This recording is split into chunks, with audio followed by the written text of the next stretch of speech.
Эдийн засаг төвлөрсөн удирдлага руу өнгөрсөн жилүүдэд эрчимтэйгээр орсон учраас яг бизнес хийж байгаа иргэд аж ахуй нэгжүүд 75 мянга гэдэг чинь бүртгэлтэй аж ахуй нэгжүүдийн чинь тал нь өрөнд орчихсон.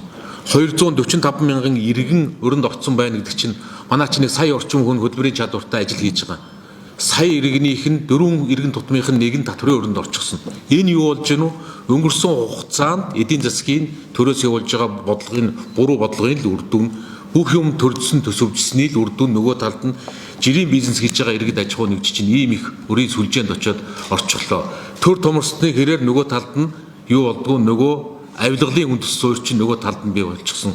Ерөөсөө л яг нөхцөл байдал одоо бараг маш хялбарханаар дүгнэлт хийж болох ийм л бид нар өнгөрсөн цаг хугацаанд маш ихээр төртэй холбоотой, төр томролттой холбоотой, энийг дагсан авилах, хууль бус, шударга устай холбоотой зүйлийг асар ихээр ярьж ирсэн бол нөгөө талд нь нөгөө иргэний бизнесийн орон зай чинь ийм ихээр хумигдсан саяны тоо баримтууд ингэж харуулж байна гэдгийг бас дотоод хэлье.